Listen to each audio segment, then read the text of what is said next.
Hey everybody, so today I'm going to talk about something a little bit different than usual, a keyboard that is specifically the Realistic Concertmate MG-1, which was made by Moog in 1981 for Radio Shack, which was at the time called Realistic. They essentially commissioned Moog to make them a keyboard that they could sell that was pretty simple and understandable to the layman. So for example, a lot of words like envelope, here it's called contour, maybe a little bit more accessible. From everything that I've read about it, it's essentially the same as the Moog Rogue of the time, except without the pitch and mod wheels, though it does have a modulation section, and it does have, for the second oscillator, which here they call a tone source, they have this slider which you can use as kind of a pitch wheel of sorts, if that is what you're into. It's a great little keyboard. I've been using it for a long time. Has a great control section, great way to get just simple analog sounds. You can probably pick one up on Reverb or eBay for a couple $100. So I am going to go into it and show you what it does and play some sounds for you and then play some actual music so you can hear it in action. Thanks. Okay, let's check it out for just a couple minutes, then I'll move on to playing. Okay, so first we have tone source 1, which just means oscillator. And it's got 3 octaves and 2 wave shapes. That nice click sounds really great, right? Okay, tone source 2, same thing.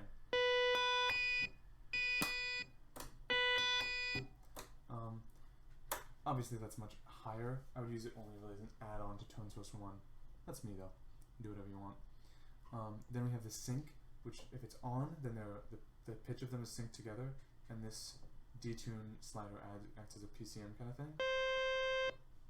Oh, wait, sorry. And if it's off, it's just a pitch control thing. So that can make some really cool sweeps if you're a more agile keyboard player than I.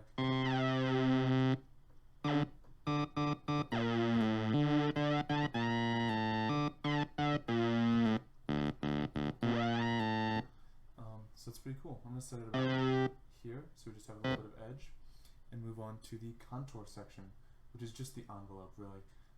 Rise time, fall time, self-explanatory. Sustain, on, off, which just means if you're pressing down the key, if it's off, it just follows that. If it's on, it sticks the sustain in the middle there. So contoured means you're using the envelope. Key means you're just pressing keys. Continuous just means that whatever you last pressed is going to just keep on playing. I'm going to keep it at keyed for now though.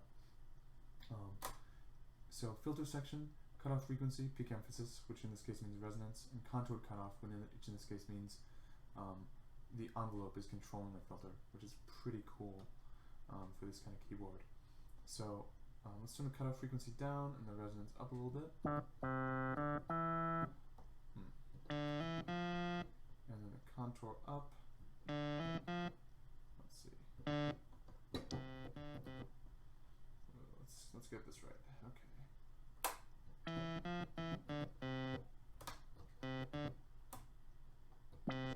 There we go. So you can hear that that it's following the envelope. Notice that also with a peak emphasis really high, the resonance really high, this thing will self-oscillate, which is quite cool. Alright, I'm going to put that up a little bit, just for some kind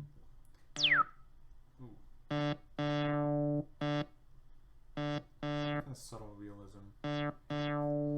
Okay, let's check out the mixer section. As well as those 2 tones, there's also noise.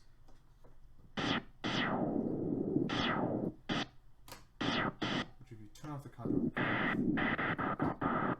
follows keyboard tracking, which is kind of fun. There's bell tone, which I kind of feel like is a little bit more like a kind of viola or cello sound, depending on how you use it. And polyphony, which follows the filter but not the contour, and is a cool way that this kind of fakes polyphony. So of course you know that tone 1 is monophonic, so if you press a chord, only 1 note plays. Polyphony, all 3 notes. But when you mix them together, it kind of creates the illusion that tone 1 is polyphonic.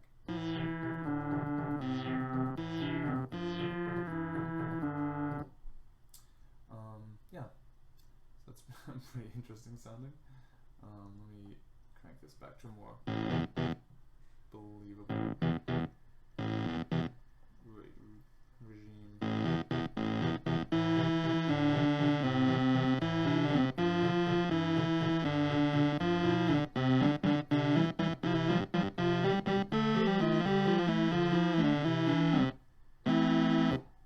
Okay, keep polyphony out for a second while we talk about modulation. So there's the tone sources, which is just a pitch modulator. Slow.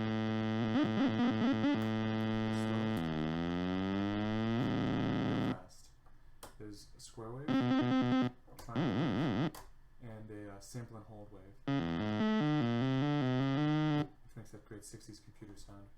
There's a filter, which also, of course, the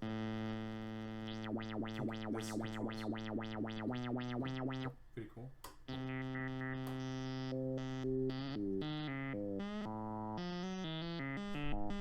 I love those both at the same time. And then there's keyboard glide, which is glissando.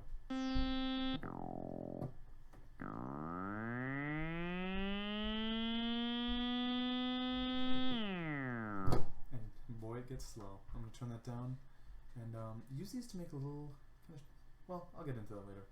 Of course, there's also the tuning section. You have to tune it before each time you play it because, of course, it is an analog synthesizer. But it keeps its tune pretty well. Alright, so that's the controls. I'm going to just kind of make a little jam so you can hear what it sounds like in action.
Hey, so I hope you enjoyed that. That was a little sample of what this bad boy can do. First you heard a looped, layered kind of piece that I was just kind of improvised. You could hear me playing around with the sounds a lot. That's one great thing about this kind of old analog keyboard, is that you can just reach out, touch a slider, touch a switch, touch a knob, and you're changing the sound immediately without having to go deep into a menu. Though at the same time, lots of digital synthesizers these days are getting back into that. I know, for example, I have a micro Korg, one of the old ones, and it's great. You know, it's the same thing. You can just reach out and turn a knob, and you're already changing the sound. Then I played this little sea shanty piece that I wrote a while back that I kind of just wanted to see if I could get the noise section going along with a filter over here to make kind of crashing of waves, wind in the background, and it kind of worked actually. And it also added a cool texture to the actual keyboard notes I was playing, kind of seasick vibe, which is exactly what I was going for. So I was pretty happy with that. Yeah, so now you know what it sounds like. You can pick these up for maybe a couple $100s on Reverb or eBay maybe. That's where I got it years and years ago, and they're great, compact, little, just dependable machines. So until next time, I'll see you guys around, and probably we'll be guitar thing again next time. Cool.